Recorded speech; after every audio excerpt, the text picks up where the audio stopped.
பகவான் ஸ்ரீராமகிருஷ்ணரின் அமுத மொழிகள்.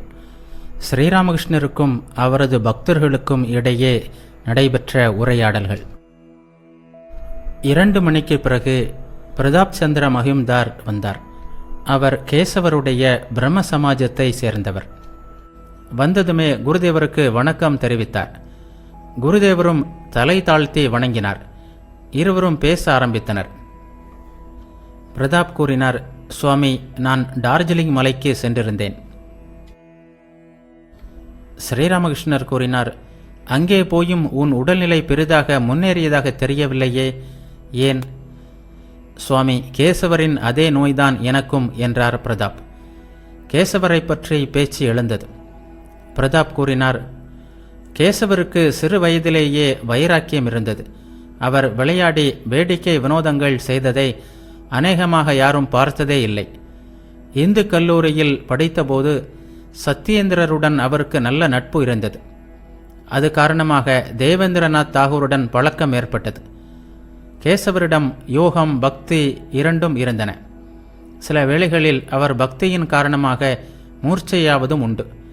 இல்லறத்தாரிடம் சமய உணர்வை ஏற்படுத்துவது அவருடைய வாழ்க்கையின் முக்கிய நோக்கமாக இருந்தது. பிறகு ரமாபாய் என்ற மகாராஷ்டிர பெண்ணை பற்றிய பேச்சு வந்தது. பிரதாப் கூறினார், அந்த பகுதியை சேர்ந்த சில பெண்கள் வெளிநாடுகளுக்கு சென்றிருக்கின்றனர். நன்றாக படித்த மகாராஷ்டிர பெண்ணொருத்தி வெளிநாடு சென்றாள். பின்னாளில் அவள் கிறிஸ்தவ மதத்தை தழுவினாள். சுவாமி, அவளது பெயரை கேட்டிருக்கிறீர்களா? ஸ்ரீராமகிருஷ்ணர் கூறினார், இல்லை, ஆனால் நீ சொல்வதிலிருந்து அவளுக்கு பெயர் புகழில் ஆசை உள்ளது என்று நினைக்கிறேன். இத்தகைய அகங்காரம் நல்லதல்ல. நான் செய்கிறேன் என்பது அகங்காரத்திலிருந்து வருகிறது. எம்பெருமானே, நீ செய்கிறாய் என்பது ஞானம். இறைவன்தான் கர்த்தா, மற்ற யாரும் அல்ல. நான் என்பதால் ஏற்படக்கூடிய கஷ்டங்களை கன்றுக்குட்டியின் நிலைமையை பார்த்து அறிந்து கொள்ளலாம். கன்றுக்குட்டி ஹம்பா ஹம்பா நான் என்று கத்துகிறது. அதன் கஷ்டத்தை பார். வெயிலாகட்டும் மழையாகட்டும் காலை முதல் மாலை வரை ஏர் இழுக்க வேண்டும். ஒருவேளை கசாப்புக்காரனின் கையில் வெட்டுப்படவும் நேரலாம். அதன் மாமிசத்தை மனிதர்கள் உண்கிறார்கள், தோலை பதனிடுகிறார்கள். அந்த தோலிலிருந்து செருப்பு முதலியவை செய்யப்படுகின்றன. மக்கள் அவற்றை காலில் போட்டுக்கொண்டு நடக்கிறார்கள். இவற்றுடனும் அதன் கஷ்டம் தீர்ந்த பாடில்லை. தோலில் தப்பட்டை செய்கின்றனர், அதன் மீது கம்பால் அடிக்கின்றனர். கடைசியில் அதன் நரம்புகளையும் விடாமல் அவற்றை நானாக செய்கின்றனர். அதை பஞ்சடிக்கும் வில்லில் கட்டி பஞ்சை கடையும்போது துகி துகி நீ என்கிறது. அதன் பிறகு நான் என்று சொல்வதில்லை. நீ என்ற பின்னர்தான் அதன் துன்பம் தொலைகிறது. அப்போதுதான் முக்தி. அதன் பிறகு கர்மபூமிக்கு வரவேண்டியதில்லை. மனிதர்களும் எம்பெருமானே, செய்பவன் நான் அல்ல, நீதான், நான் எந்திரம், நீ அதை இயக்குபவன் என்று சொன்னால் அதன் பிறகு அவர்களின் பிறவி துன்பம் நீங்குகிறது. அப்போது அவர்களுக்கு முக்தி கிடைக்கிறது. அதன் பிறகு அவர்கள் இந்த கர்மபூமிக்கு வரவேண்டிய அவசியமில்லை. ஒரு பக்தர் கூறினார், மனிதனின் அகங்காரம் எப்படி போகும்? ஸ்ரீராமகிருஷ்ணர் கூறினார், இறைக்காட்சி ஏற்படாத வரை அகங்காரம் மறைவதில்லை. யாருக்காவது அகங்காரம் இல்லையானால் கட்டாயம் அவருக்கு இறைக்காட்சி கிடைத்திருக்கிறது. ஒரு பக்தர் கூறினார், சுவாமி, ஒருவனுக்கு இறைக்காட்சி கிடைத்திருக்கிறது என்பதை அறிவது எப்படி? ஸ்ரீராமகிருஷ்ணர் கூறினார், இறைக்காட்சிக்கு சில அடையாளங்கள் உள்ளன. இறைக்காட்சி பெற்றவனிடம் 4 அடையாளங்கள் உள்ளன என்று ஸ்ரீமத் பாகவதம் கூறுகிறது. அவன் குழந்தையைப் போல், பிசாசைப் போல், ஜடத்தை போல், பித்தனை போல் இருப்பான். இறைவனை கண்டவனின் இயல்பு குழந்தை போலாகிவிடுகிறது. அவன் 3 குணங்களையும் கடந்தவன். அவனுக்கு எந்த குணத்திலும் பிடிப்பு இல்லை. சுத்தம் அசுத்தம் இரண்டும் அவனுக்கு சமமானவை. ஆகவேதான் பிசாசை போன்றவன். இனி பித்தனை போல் சில சமயம் சிரிப்பான், சில சமயம் அழுவான். இப்போது கனவானைப் போல் ஆடையும் அலங்காரமுமாக இருப்பான். மறுகணமே ஆடையின்றி திரிவான். இடுப்பு துணியை அக்குளில் வைத்திருப்பான். ஆகவேதான் பைத்தியக்காரனை போன்றவன். சில சமயம் ஜடத்தை போல் பேசாமல் உட்கார்ந்திருப்பான். ஒரு பக்தர் கூறினார், இறைக்காட்சிக்கு பிறகு அகங்காரம் அடியோடு மறைந்து விடுகிறதா? ஸ்ரீராமகிருஷ்ணர் கூறினார், சில சமயம் இறைவன் அவனது அகங்காரத்தை அடியோடு துடைத்து விடுகிறார், சமாதி நிலையில் ஏற்படுவது போல். ஆனால் பொதுவாக சிறிது அகங்காரத்தை விட்டு வைக்கிறார். ஆனால் இந்த அகங்காரத்தால் எந்த தீமையும் இல்லை. அது குழந்தையின் அகங்காரம் போன்றது. 5 வயது குழந்தை நான் நான் என்கிறது. ஆனால் யாருக்கும் தீங்கு செய்ய அதற்கு தெரிவதில்லை. பரிசமணி தீண்டினால் இரும்பு பொன்னாக மாறுகிறது. இரும்பு வாள் பொன் வாளாகி விடுகிறது. வாளை போன்ற உருவம் அதற்கு இருக்கிறது. ஆனால் யாருக்கும் அதனால் துன்பமில்லை. பொன் வாளால் வெட்டவும் குத்தவும் முடியாது. பிரதாப்பிடம் கேட்டார், நீ ஐரோப்பாவிற்கு போயிருந்தாயே, அங்கு என்னென்ன பார்த்தாய்? எல்லாம் சொல். பிரதாப் கூறினார், நீங்கள் காஞ்சனம் என்கிறீர்களே, அதைத்தான் ஐரோப்பியர்கள் வழிபடுகிறார்கள். ஆனால் நல்லவர்களும் பற்றற்றவர்களும் நிச்சயமாக இருக்கவே செய்கிறார்கள். எனினும் பொதுவாக தலையிலிருந்து கால் வரை ரஜோகுணத்தின் விளையாட்டுத்தான். அமெரிக்காவிலும் இதையே கண்டேன். ஸ்ரீராமகிருஷ்ணர் பிரதாப்பிடம் கூறினார், லௌகிக விஷயங்களில் பற்று என்பது ஐரோப்பாவில் மட்டுமே உள்ளது என்பது இல்லை. எல்லா இடங்களிலும் இருக்கத்தான் செய்கிறது. ஆனால் விஷயம் என்ன தெரியுமா? கர்மகாண்டம் என்பது ஆரம்பம் மட்டுமே. சத்துவகுணம், பக்தி, விவேகம், வைராக்கியம், தயை முதலியவை இல்லாமல் இறைவனை அடைய முடியாது. ரஜோகுணத்தின் காரணமாக செயலில் ஆடம்பரம் வந்து சேர்கிறது. ரஜோகுணத்தினால் தமோகுணம் வந்து சேர்கிறது. அதிகமான வேலைகளில் சிக்கிக்கொண்டால் அது இறைவனை மறக்க செய்கிறது. அதனால் காமினி காஞ்சனத்தில் பற்று அதிகரிக்கிறது. ஆனால் செயல்களை அடியோடு விட்டுவிடவும் முடியாது. நீ விரும்பினாலும் சரி, விரும்பாவிட்டாலும் சரி, உன் சுபாவமே செயல்களில் உன்னை ஈடுபடுத்தும். அதனால்தான் பற்றற்று வேலை செய் என்று சொல்லப்படுகிறது. பற்றற்று வேலை செய்வது என்பது வேலையின் பலனில் ஆசை கொள்ளாமல் இருப்பதுதான். உதாரணமாக, பூஜை, ஜபம், தவம் எல்லாம் செய்வதாக வைத்துக்கொள். பிறர் நம்மை பாராட்டுவதற்கோ புண்ணியம் பெறுவதற்காகவோ அவற்றை செய்யக்கூடாது. இவ்வாறு பற்றற்று வேலை செய்வது என்பதுதான் கர்மயோகம். இது மிகவும் கடினமானது. இதுவோ கலியுகம். இயல்பாகவே பற்று வந்துவிடுகிறது. பற்றற்று வேலை செய்வதாகத்தான் நினைக்கிறோம். ஆனால் எங்கிருந்தோ பற்று வந்துவிடுகிறது. எங்கிருந்து வந்தது என்பதை நாம் அறியவும் விடுவதில்லை. பூஜையும் விழாக்களும் நிகழ்த்துகிறோம். பல ஏழைகளுக்கு சாப்பாடு போடுகிறோம். எல்லாவற்றையும் பற்றற்று செய்வதாகத்தான் நினைக்கிறோம். ஆனால் 4 பேர் அதை பாராட்ட வேண்டும் என்ற எண்ணம் வந்துவிடுகிறது. எங்கிருந்து வந்தது என்பது நமக்கு தெரியவும் செய்யாது. முற்றிலும் பற்றற்று இருப்பது என்பது இறைவனது தரிசனத்தை பெற்றவனுக்கு மட்டுமே சாத்தியம். ஒரு பக்தர் கேட்டார், இறைவனை காணாதவர்களுக்கு என்ன வழி? அவர்கள் செயல்களை அடியோடு விட்டுவிட வேண்டுமா? ஸ்ரீராமகிருஷ்ணர் கூறினார், கலியுகத்திற்கு பக்தி யுகம். நாரதர் காட்டிய பக்தி நெறி இறைவனது திருநாமத்தையும் மகிமையையும் பாடுவதும், எம்பெருமானே எனக்கு ஞானத்தை கொடு, பக்தியை கொடு, எனக்கு உன் காட்சியை கொடு என்று மன இயக்கத்துடன் பிரார்த்திப்பதும். கர்மயோகம் மிகவும் கடினம். ஆகவே இறைவா, எனது செயல்களை குறைத்துவிடு. எனக்காக இவற்றை வைத்திருக்கிறாயோ அவற்றையும் உன் அருளால் நான் பற்றற்று செய்யுமாறு அருள் புரிவாய். அதிக வேலைகளில் சிக்கிக்கொள்ள எனக்கு ஆசை வராமல் இருக்கட்டும் என்று பிரார்த்தனை செய். செயல்களை விட்டுவிட முடியாது. நான் சிந்திக்கிறேன், நான் தியானம் செய்கிறேன், இவையும் செயல்கள்தான். பக்தி வந்துவிட்டால் உலகியல் செயல்கள் தாமாகவே குறைகின்றன. அவைகளில் நமக்கு நாட்டம் போய்விடுகிறது. கற்கண்டு பானகம் கிடைத்தால் வெள்ள பானகத்தை யார் விரும்புவார்? ஒரு பக்தர் கேட்டார், ஐரோப்பியர்களுக்கு எப்போதும் வேலை செய் என்பதுதான். அப்படியானால் செயல்புரிவது வாழ்க்கையின் நோக்கம் இல்லையா? ஸ்ரீராமகிருஷ்ணர் கூறினார், வாழ்க்கையின் நோக்கம் இறை அனுபூதி. செயல் என்பது முதல் அத்தியாயம் மட்டுமே. அது வாழ்க்கையின் நோக்கமாக முடியாது. பற்றற்று வேலை செய்வது என்பது ஒரு வழியே தவிர லட்சியம் அல்ல. சம்பு ஒருமுறை என்னிடமுள்ள பணத்தை எல்லாம் ஆஸ்பத்திரி கட்டுவது, டிஸ்பென்சரி கட்டுவது, சாலை போடுவது, கிணறு தோண்டுவது என்று நல்ல வழிகளில் செலவு செய்யுமாறு ஆசீர்வதியுங்கள் என்று கேட்டுக்கொண்டார்.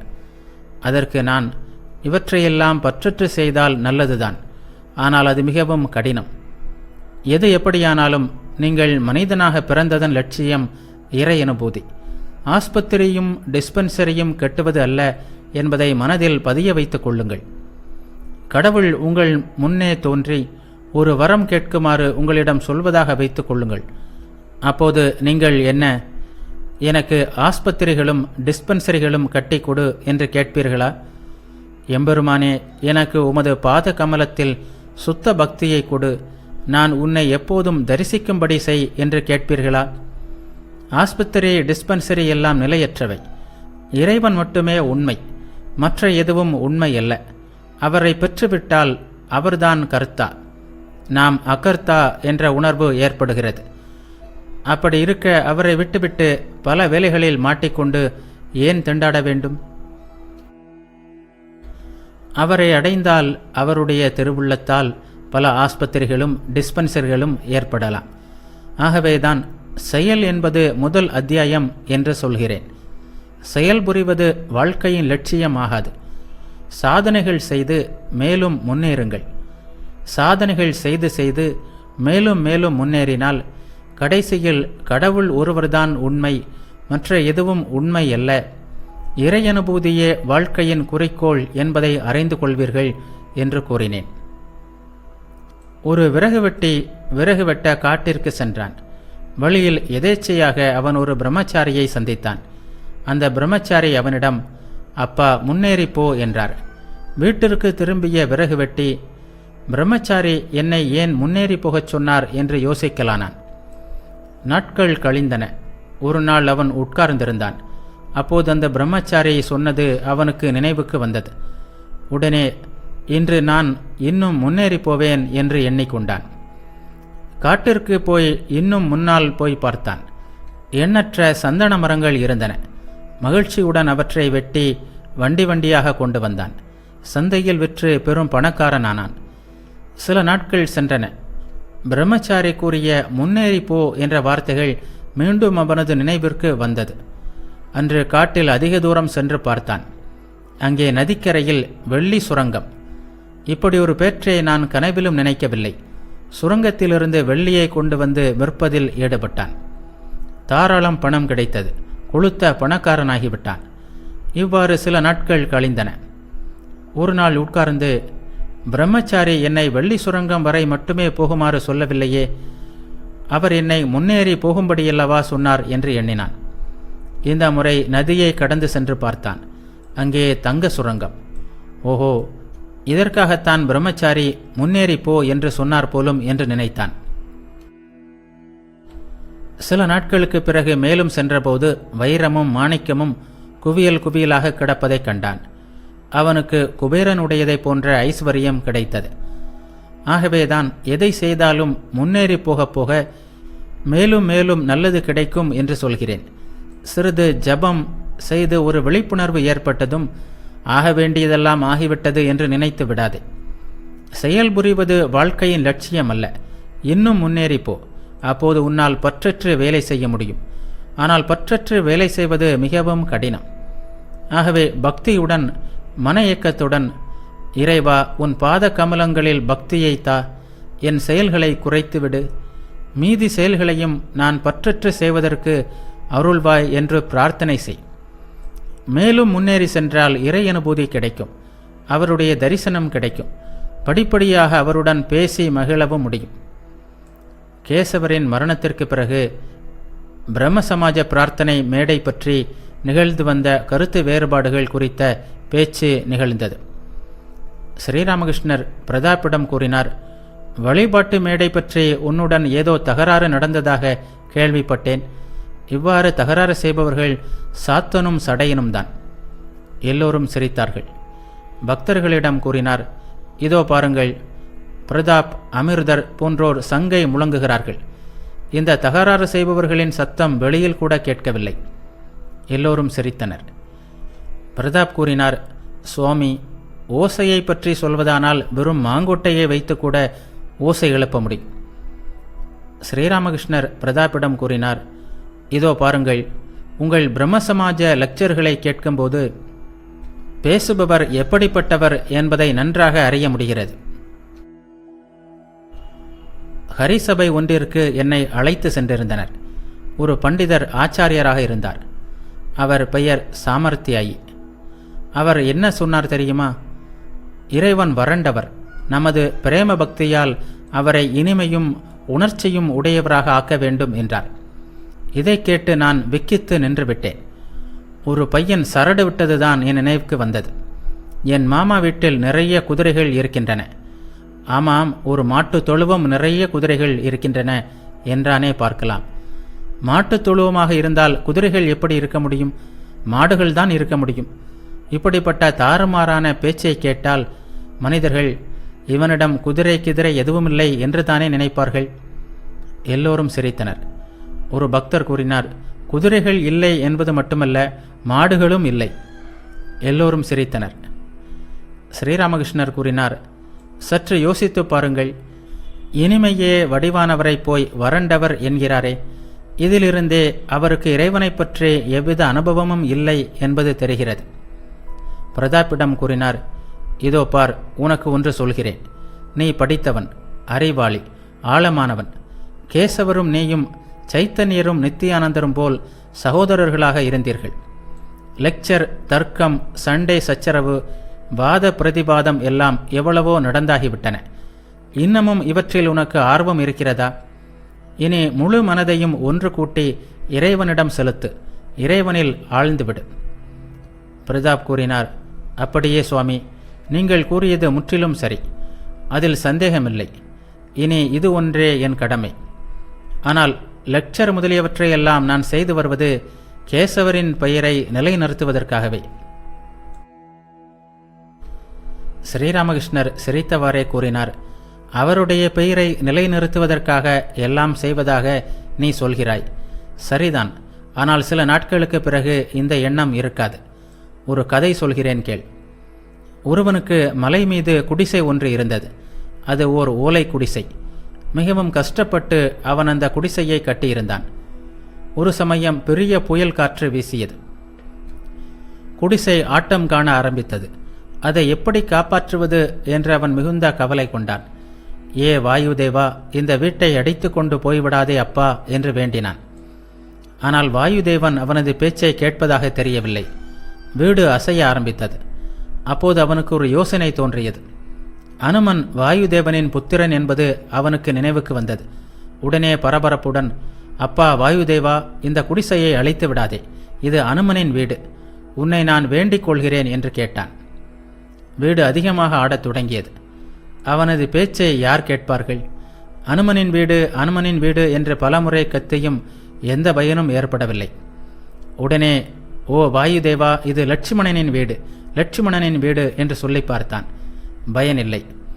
வாயு பகவானே, இது ராமரின் வீடு, ராமரின் வீடு, இதை அழித்து விடாதே, உன்னை கெஞ்சி கேட்டுக்கொள்கிறேன் என்றான். அதிலும் எந்த பயனும் இல்லை.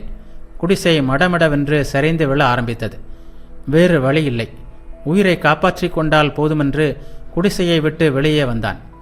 இது சாத்தானின் வீடு, எப்படியாவது ஒளியட்டும் என்று கூறியவாறு ஓட்டம் பிடித்தான்.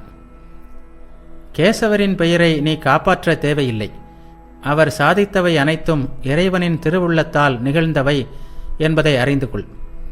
இறைவனின் திருவுள்ளப்படியே உண்டாயிற்று. அவருடைய திருவுள்ளப்படியே இல்லாமல் போய்க் கொண்டிருக்கிறது. நீ என்ன செய்ய முடியும்? இறைவனிடம் உன் மனதை முழுவதும் ஒப்படைத்து விடுவதுதான் இப்போது நீ செய்ய வேண்டியது. அவருடைய பிரேமை கடலில் குதித்துவிடு. இவ்வாறு சொல்லிவிட்டு குருதேவர் தமது ஈடு இணையற்ற இனிய குரலில் பாடத் தொடங்கினார். மூழ்குக மூழ்குக மூழ்குக மனமே.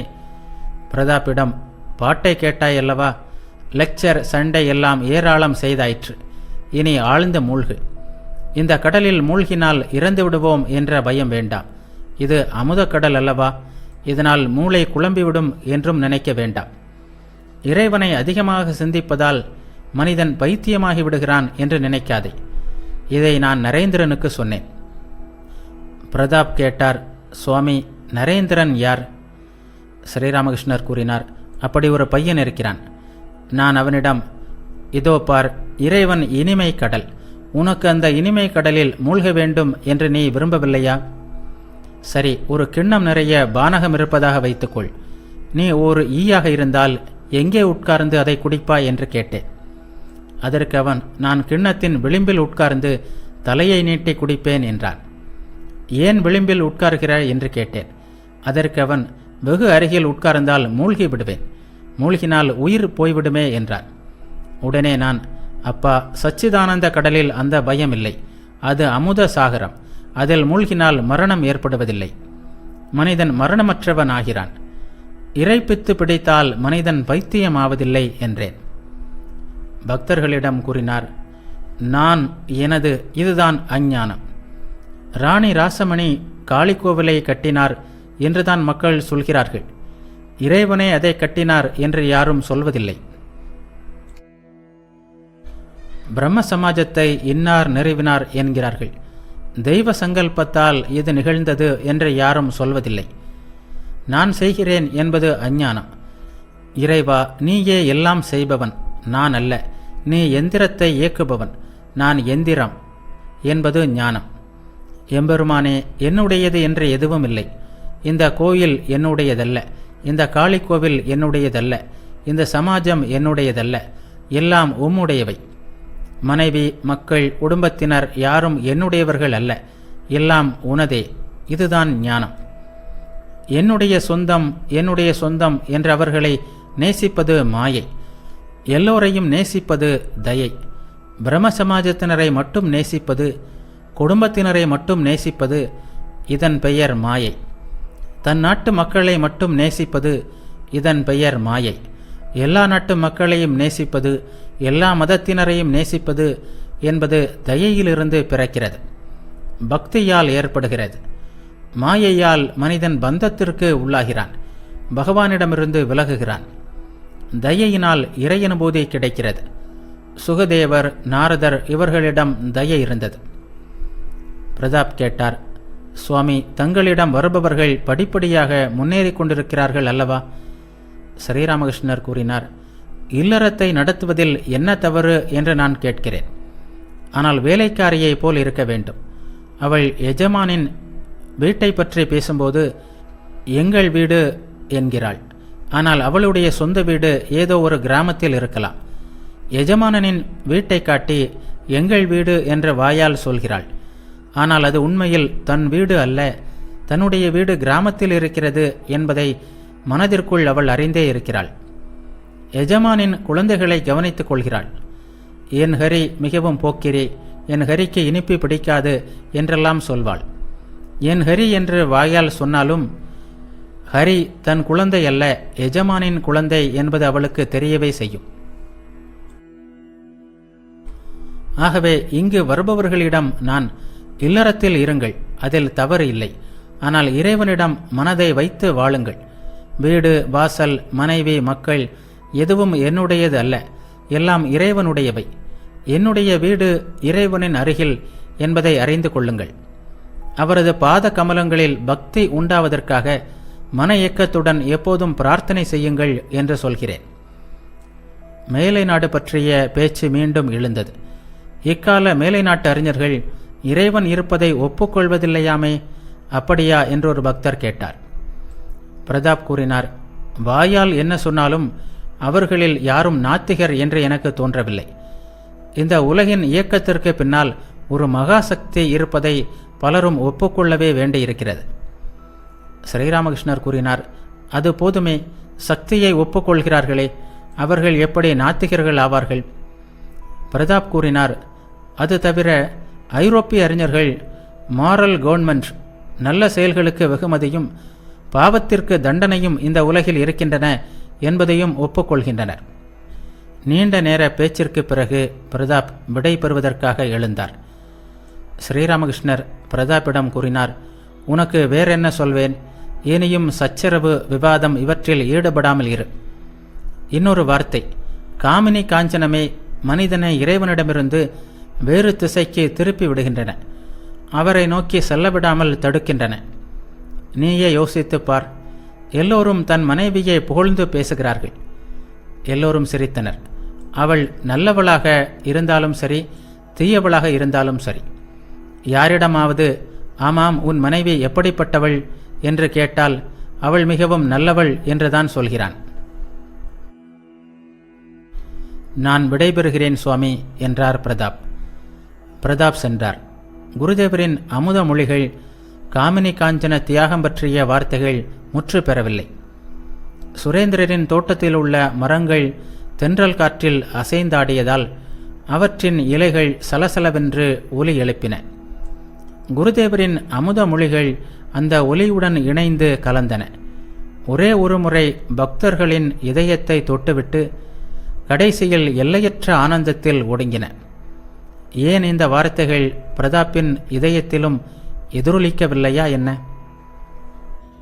பிரதாப் சந்திர மஹிம்தார் சென்ற பிறகு மணிலால் மல்லிக் குருதேவரிடம் கேட்டார், சுவாமி, நீங்கள் தக்ஷிணேஸ்வரத்திற்கு போக வேண்டிய நேரமாகிவிட்டது. கேசவரின் தாயாரும் அவருடைய வீட்டு பெண்களும் உங்களை தரிசிக்க அங்கே வருவார்கள். உங்களை அங்கே காணாவிட்டால் அவர்கள் ஏமாற்றத்தோடு வீடு திரும்ப நேரும் என்றார். கேசவர் காலமாகி சில மாதங்களே ஆகியிருந்தன. ஆகவே அவரது வயது முதிர்ந்த தாயும் மனைவியும் அவர் வீட்டு பெண்களும் குருதேவரை தரிசிக்க தக்ஷிணேஸ்வரத்திற்கு சென்றனர். ஸ்ரீராமகிருஷ்ணர் மணிமல்லிக்கிடம் கூறினார், இரு அப்பா இரு, அவசரப்படுத்தாதே. ஏற்கனவே எனக்கு சரியான தூக்கம் கிக்கம் இல்லை. என்னால் அவசரப்பட முடியாது. அவர்கள் அங்கே போவார்கள் என்றால் அதற்கு நான் என்ன செய்வது? அவர்கள் அங்கே தோட்டத்தில் உலவுவார்கள், உலாத்துவார்கள், ஆனந்தமாக இருப்பார்கள். சிறிது ஓய்வு கொண்ட பிறகு குருதேவர் தக்ஷிணேஸ்வரத்திற்கு புறப்பட்டார். புறப்படும்போது சுரேந்திரரின் நன்மைக்காக பிரார்த்தித்தார். வீட்டின் ஒவ்வொரு அறைக்கும் சென்று மெல்லிய குரலில் இறை நாமத்தை உச்சரித்தார். எந்த குறையும் இருக்கக்கூடாது என்பதற்காக, நான் அப்போது லூச்சி சாப்பிடவில்லை, சிறிது லூச்சி கொண்டு வாருங்கள் என்றார். நின்றவாறே ஒரே ஒரு துண்டை சாப்பிட்டுவிட்டு, இதற்கு பெரிய அர்த்தம் உள்ளது. லூச்சி சாப்பிடவில்லை என்று மனதில் தோன்றினால் மறுபடியும் இங்கு வர விருப்பம் ஏற்படும் என்றார். எல்லோரும் சிரித்தனர். மணிமல்லிக் சிரித்தவாறே, அது நல்லதுதானே, நாங்களும் வருவோமே என்றார். எல்லோரும் சிரித்தார்கள்.